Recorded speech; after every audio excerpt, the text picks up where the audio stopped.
Welcome to Solanki education digital. ચાલો આજે આપણે શીખીશું ધોરણ 3 વિષય છે પર્યાવરણનું પ્રશ્નપત્ર. સમય છે 3 કલાક અને કુલ ગુણ છે 80. પ્રશ્ન 1 નું નીચેના દરેક પ્રશ્નોના ઉત્તર માટે આપેલા વિકલ્પોમાંથી સાચો વિકલ્પ શોધી તેનો ક્રમ અક્ષર પ્રશ્નની સામે આપેલા ચોરસમાં લખો. કુલ ગુણ છે 10. ઈંટો શામાંથી બને છે? તો ઈંટો માટીમાંથી. બ્રેલ લિપિ વાંચવા શાનો ઉપયોગ થાય છે? આંગળીનો. કોઠિંબા એ કાગડાને ખાતા પહેલા શું કરવા કહ્યું? બ. ગંદી ચાંચ ધોવાનું. ઈગલું શું છે? ઈગલું બરફનું ઘર છે. પત્ર લખ્યા પછી સૌપ્રથમ પત્રને ક્યાં નાખવામાં આવે છે? ટપાલ પેટીમાં. પગથિયાની રમત શાના વડે રમાય છે? ઠીકરું વડે. મીનુની ગાયનું નામ શું હતું? ગંગા. કુટુંબમાંથી બાળકને શું શીખવા મળે છે? સમૂહ જીવન. પાણીનો મુખ્ય સ્ત્રોત કયો છે? વરસાદ. નકશો કોને ઉપયોગી નથી? કવિને.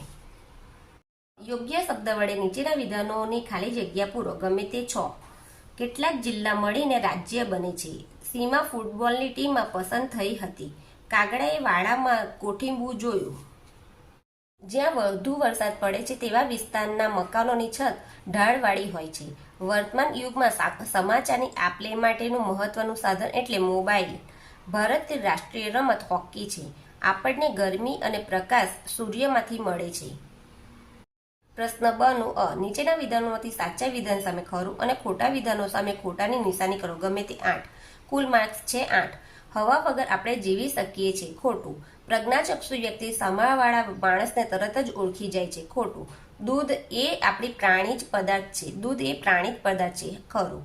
સંયુક્ત કુટુંબમાં બાળકોનો યોગ્ય ઉછેર થાય છે. ખરું. આપણે વરસાદના પાણીનો સંગ્રહ કરવો જોઈએ. ખરું. શહેરોમાં કાચા મકાનોની સંખ્યા વધુ જોવા મળે છે. ખોટું. નકશામાં ફક્ત ઉત્તર દિશાની સંકેત આપવામાં આવે છે. ખોટું.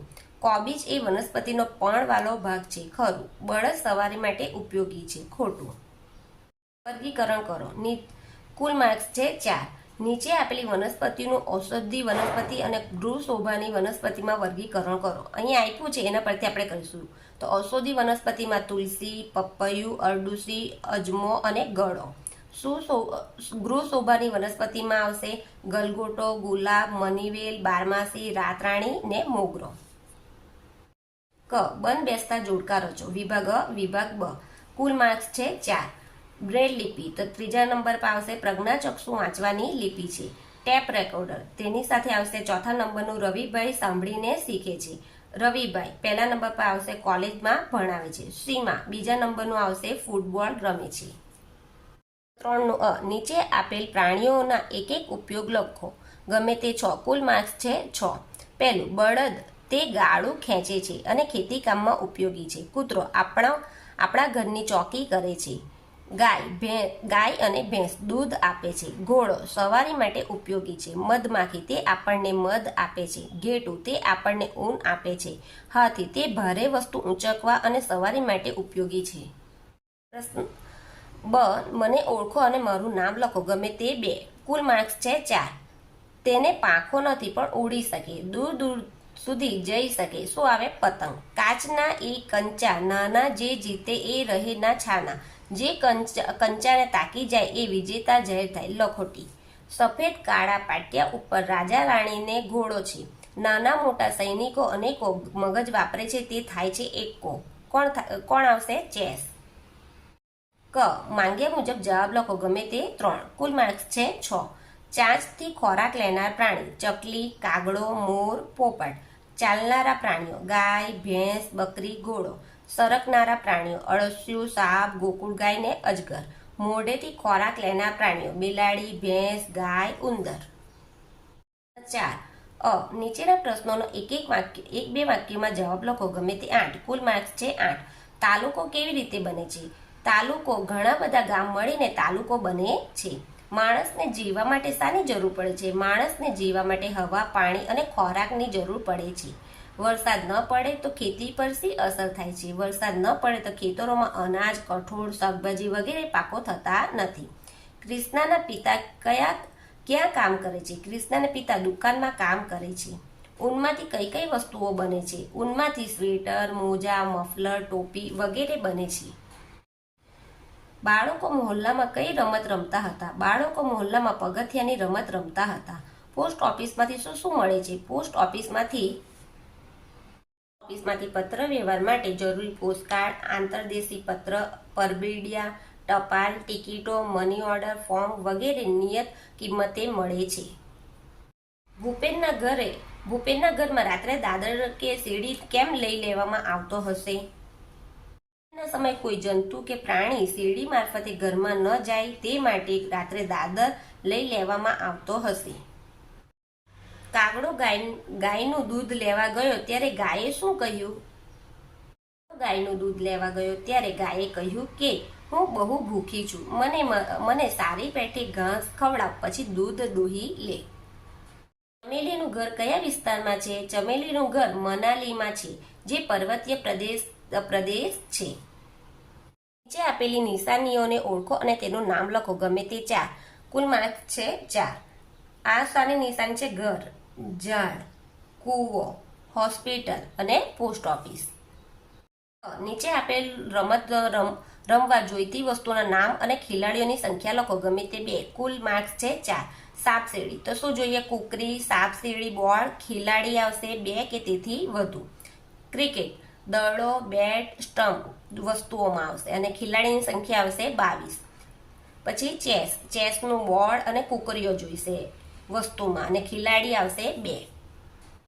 5નું નીચે આપેલા કારીગરો અને તેમના સાધનોનો પરિચય લખો, ગમે તે 2. કુલ માર્ક્સ છે 4.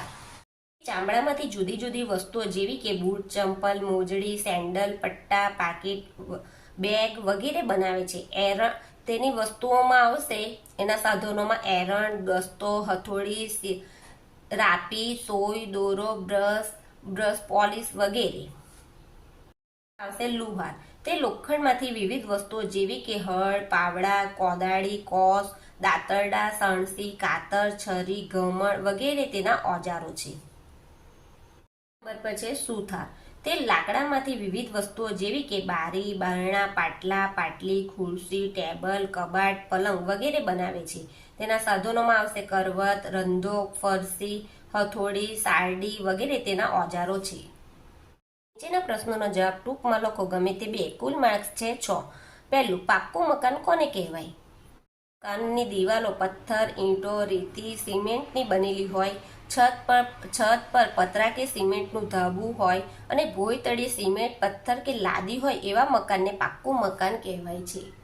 પાણીનો ઉપયોગ ક્યાં ક્યાં થાય છે? ઉપયોગ પીવામાં, રસોઈમાં, નાહવા ધોવામાં, સફાઈ કામમાં, બાગ બગીચામાં, જંગલોમાં, ખેતીવાડીમાં, મકાનોના બાંધકામમાં, વીજળી અને વરાળ ઉત્પન્ન કરવામાં તેમજ નાના મોટા ઉદ્યોગોમાં થાય છે. ચમેલી અને ભૂપેનના ઘરના છાપરામાં શું સમાનતા છે? રહેઠાણ મનાલીમાં છે. ભૂપેન અસમમાં રહે છે. બંનેના રહેવાના વિસ્તારમાં પુષ્કળ વરસાદ પડતો હોવાથી તેમના ઘરના છાપરા ઢાળવાળા હોય છે. આ સમાનતા છે. તો નકશો કોને કોને ઉપયોગી છે? વિષય શીખવનારા અને અભ્યાસ કરનારા બંને માટે નકશો ખૂબ જ ઉપયોગી છે. આ ઉપરાંત પ્રવાસીઓ, દરિયાઈ જહાજ ચાલકો, વિમાન ચાલકો, સૈનિકો, પર્વતરોહકો, ઇજનેરો વગેરે માટે નકશો ખૂબ ઉપયોગી છે. તફાવત લખો, ગમે તે 1. કુલ માર્ક્સ છે 6. પહેલું, સંયુક્ત કુટુંબ અને વિભક્ત કુટુંબ. સંયુક્ત કુટુંબ અને વિભક્ત કુટુંબ. પહેલું, સંયુક્ત કુટુંબમાં બધા સાથે રહેતા હોવાથી કામનો બોજ ઓછો રહે છે. વિભક્ત કુટુંબમાં પતિ પત્ની અને બાળકો રહેતા હોવાથી કામનો બોજ વધુ રહે છે. બીજું, સંયુક્ત કુટુંબમાં બાળકોને વડીલો સાચવીને તેમને પ્રેમ આપે છે.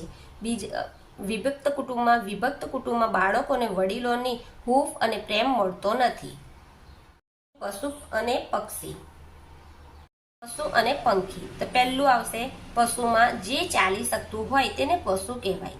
પંખીમાં જે પાંખો વડે ઉડી શકતું હોય તેને પંખી કહેવાય. બીજું, પશુમાં તેને 4 પગ હોય છે, પંખીને 2 પગ હોય છે. પશુને ચાંચ હોતી નથી, પંખીને ચાંચ હોય છે. પશુ તે ઉડી શકતા નથી, પંખી તે ઉડી શકે છે. જો તમને આ વિડીયો ગમે તો મારા વિડીયોને લાઈક કરજો, શેર કરજો, સબસ્ક્રાઈબ કરજો. Thank you.